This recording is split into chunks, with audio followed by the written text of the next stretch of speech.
welcome everyone to the Mindset podcast. I'm so excited that you're here. Mindset Matters podcast this is the second episode that I've had. I'm your host, Denise, Zack, and we are live. We're here. Every week I'm going to bring on a new co-host, and we're going to discuss the matters that go on in your mind that are happening in the world around us, and really how to maintain your composure. Your mindset matters. How you show up to your day matters, and how you walk through life makes a difference. And all of that is born of how our mindset is. And if you have a mindset that leads you to success, there may be specific habits that you have that are leading you down a path of success because you've created that habit and that practice. But a lot of us get swept up in the chaos around us. A lot of us get swept up in all of the stress that's occurring around us in society, in the world, and it can be incredibly overwhelming. And this podcast is designed to help you to develop strategies, to gain insight, to learn and to grow so that you can live your best life with less stress and with less distress. And my co-host this week is amazing. She's a woman that I met a few months ago, and we've followed each other, and she's an amazing person. So I'm going to go ahead and introduce her and bring her on in just a second. So her name is Shariana Boyle. She is the author of 9 books, not one, 9 books. She's the host of Emotional Detox podcast. She's an adjunct psychology professor, a yoga instructor, and she's founder of Emotional Detox Coaching. She is known for her revolutionary cleanse method, which is featured in all of her, or featured in each of her emotional detox books. And her book, The 4 Gifts of Anxiety, was endorsed by the National Association of Mental Health. So she knows her stuff. She knows what she's doing. And she is the perfect person to come on and talk today about chaos and stress in the world and how to maintain your focus and how to stay successful and motivated towards what you need to do and not have your energy zapped by the stress around us. I'm super excited to bring her on. So with that, welcome. Oh, hi. Thanks for having me, Denise. You're welcome. I'm so excited that you're here. I'm just really excited to dive in each week. I want us to be able to have a conversation and just talk about what you're seeing with your clients, what I'm seeing with mine, and how we can help people, right? How we can help people create change to be the best that they can and to live in this world that has been created around us, but not be swept up in all of the chaos that occurs. So thank you for being here. Tell us a little bit about the book Emotional Detox, because I think it's an amazing book. Well, Emotional Detox is the core book, and that core book that you're referring to was the mama of the series, right? So that was the really my personal story. So if you want to look at it through the lens of getting to know how I went through an emotional detox and getting to know where the cleanse comes from, which is the 7 steps of an emotional detox, it's all documented in that book. The current one, which is available right now, it's on pre-order. You order it now, you're going to get it very soon because launch date is February 8th. It's called Emotional Detox Now.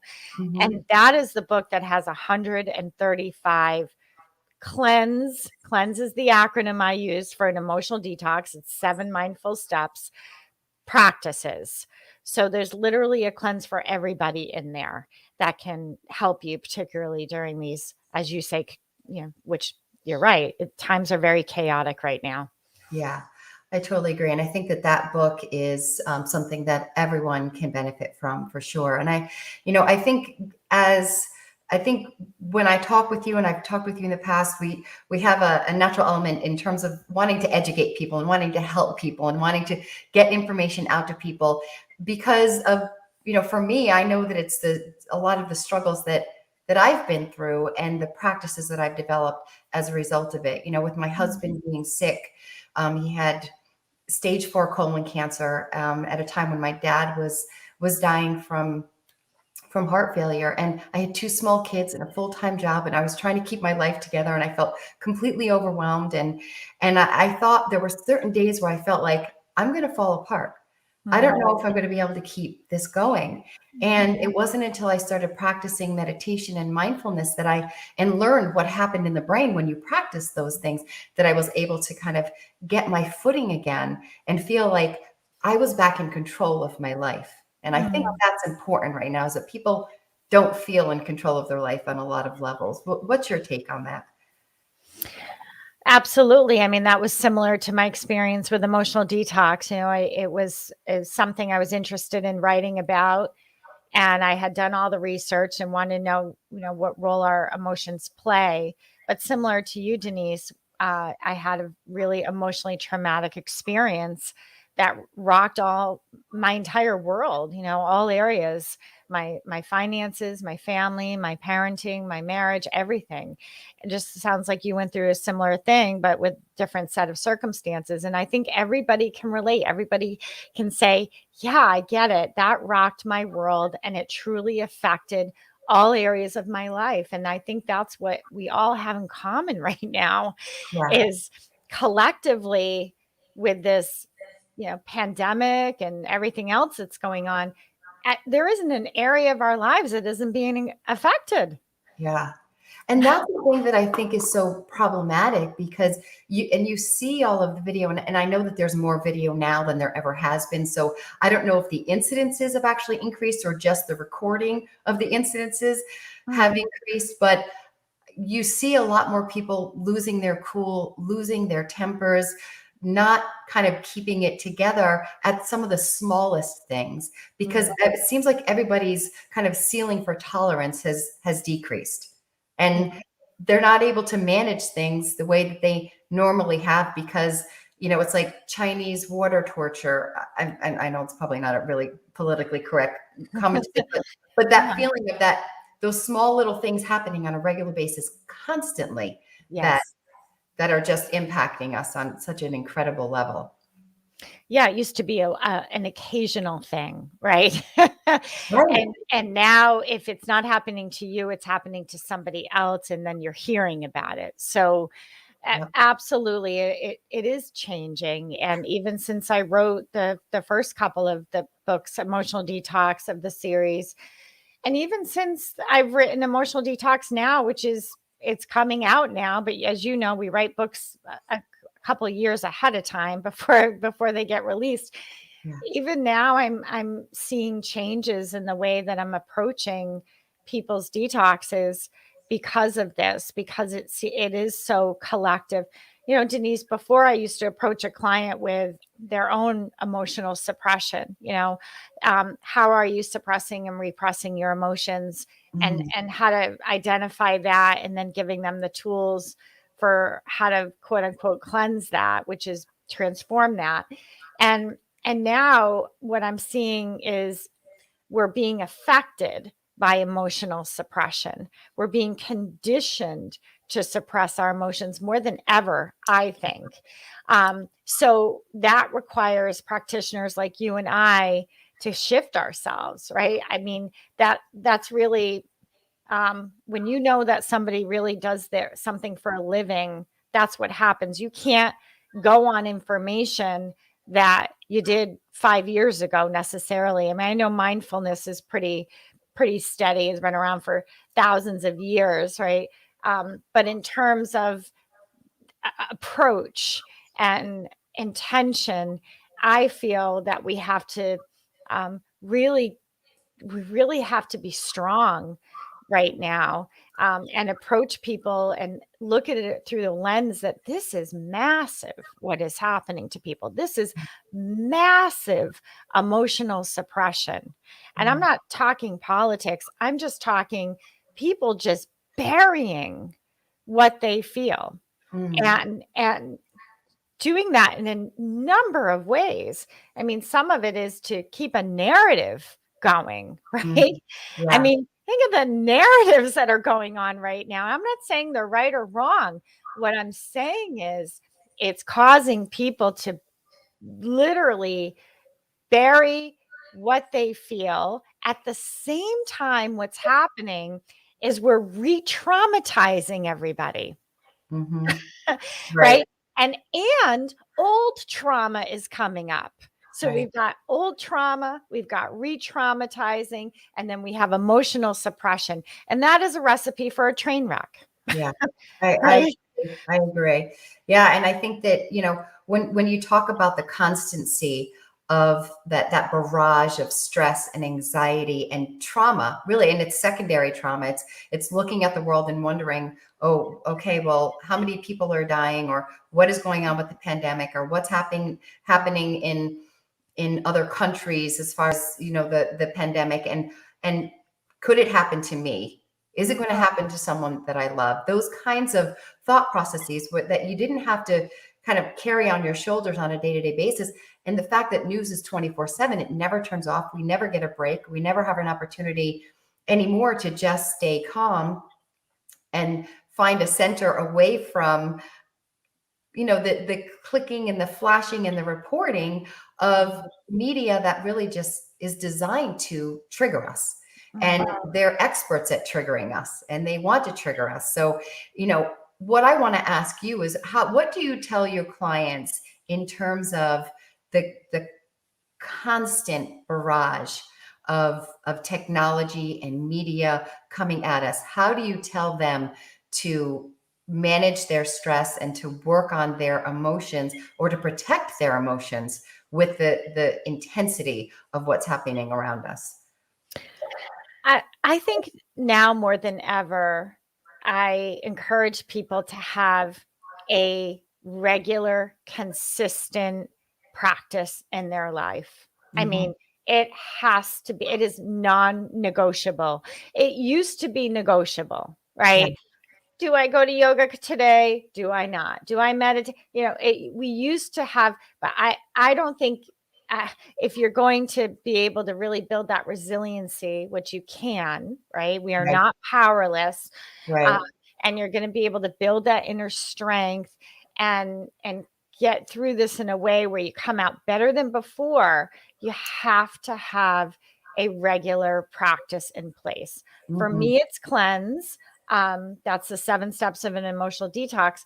With that said, there are other ones. You have dozens of practices in your book. So it's whatever feels right for you, but it's just non-negotiable. Yeah, I 100% agree with you that there has to be a regular self-care practice. And that is actually chapter 1 of my book, Ripple Affect, is Mm, if you are not aware of what your emotional stress symptoms are, what your cognitive stress symptoms are, and what your physical stress symptoms are, then you're not going to be as equipped to be able to manage and deal with them. And I know we talked about this on your podcast a little bit, is yeah. that you have to know what your symptoms are in order to be able to manage them. If I get a headache, I'm not going to go take a kickboxing class whenever I get stressed. But if I get really angry when I'm stressed, then maybe the kickboxing class is exactly what I need. So coming up with a practice that's specific to you, that's tailored to you and works for you is the one thing that I really, really recommend and 100% agree with you on in that respect. Yeah. The other piece of this that I want to talk about is that, and the analogy that I use is, if you take a pipe cleaner and Mhm. you kind of put it through a maze, and it has to bend and kind of twist in order to get through the maze. At the end, the pipe cleaner got through the maze of life, Mhm. right? Mhm. But it's bent. It's a Mhm. little bit kind of torn, and you can kind of pull it to straighten it, but it never goes right back to the way that it was before. It Mhm. never goes back to that perfect, you know, the way it was when it came out of the package. And I feel like that's kind of the human experience, right? It's like we walk through life and there is constant trauma Mhm. and little t traumas, but as well as big T traumas that Yeah. impact us and change us.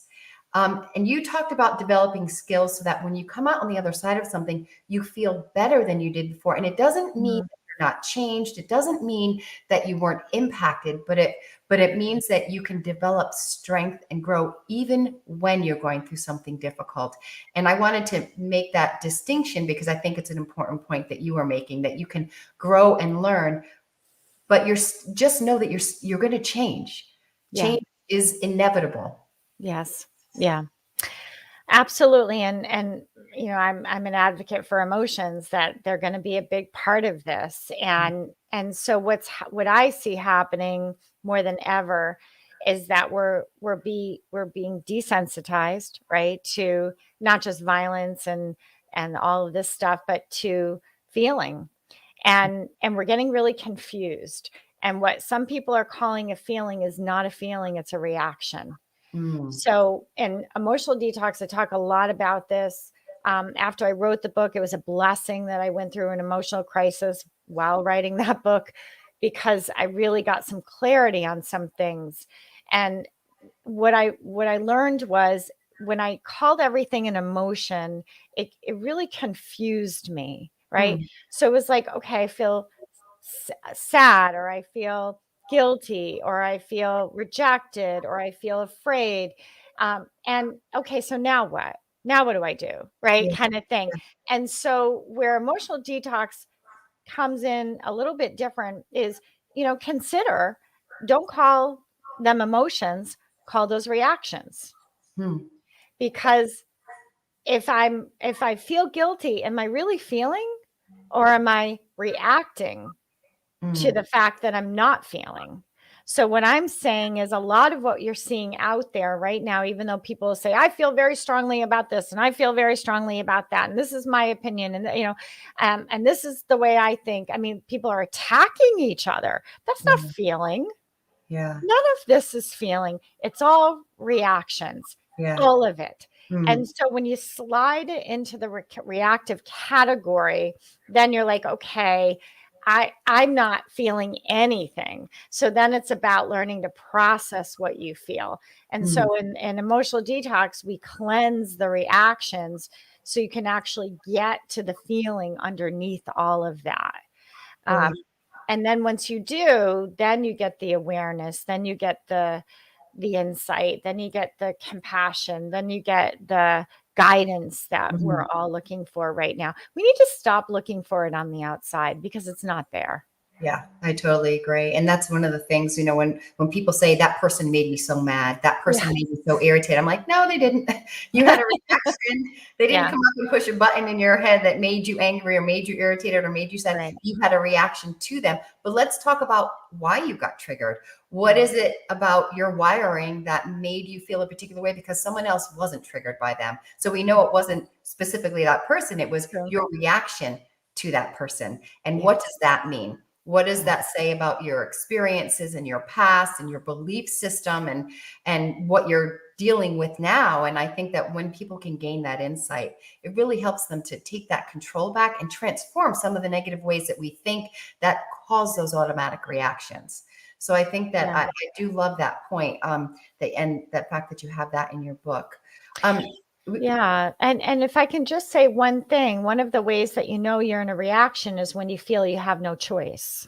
mm, Right? yes, right. So, There's no and we're mindfulness in going this, on there. right, when you don't feel you have a choice or options, or you Yeah. can't see them, that's when you know. And when you know that you're having a reaction to something. And Yeah. again, sometimes we call it emotions. Yeah. And it's not bad that we do that, but it can kind of keep that cycle going that Mm. you're referring to with the Well, it's a different part of the brain that's actually showing up. When you feel like you don't have any options and something just happened and you didn't have any control over it, that's a different part of the brain that's activated completely. And the part of the brain that's rational and calm and can actually sit back and observe yeah. and be analytical and make a good choice is there's no blood flow there. It just goes offline. So that's why that happens as well, which I think is important for people to know because it empowers them to really start practicing differently and thinking differently and taking a step back and really looking at kind of how they're showing up to their day. We've got like 1 minute left. Oh.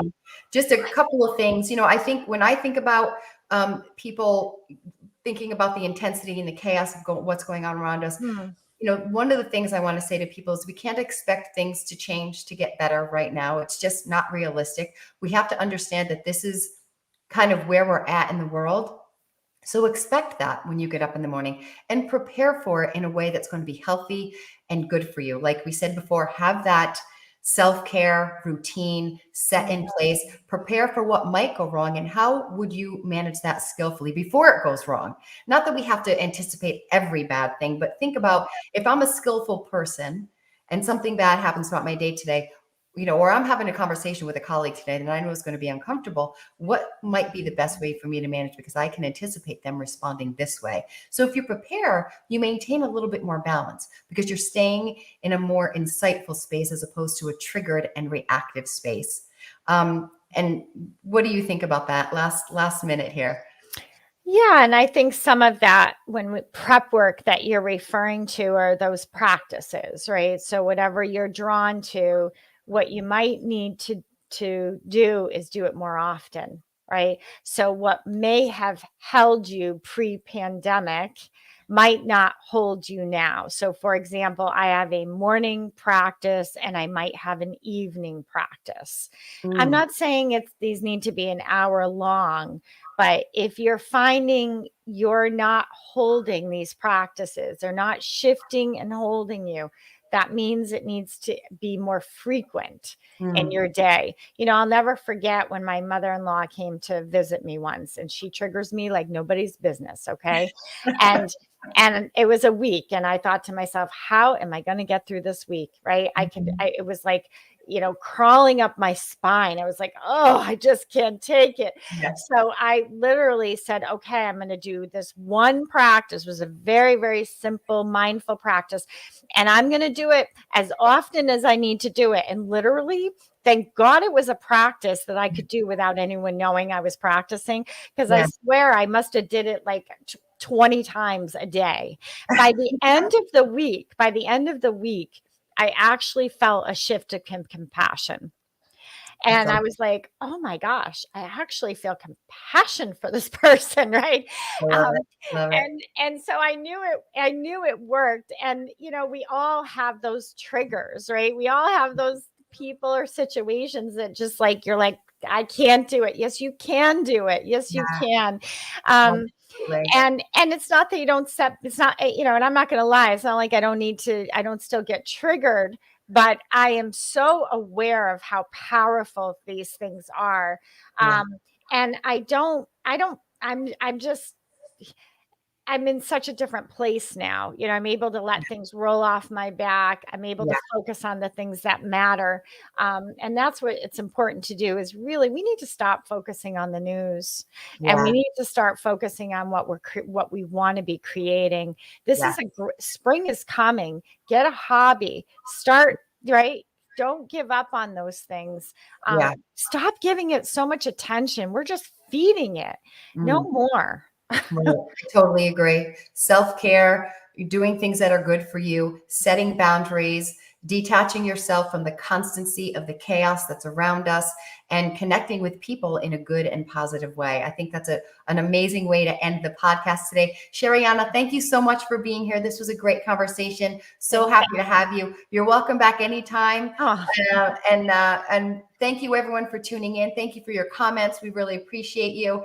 And have a great day. I'll see you next week on the Mindset Matters podcast. Take care, everybody.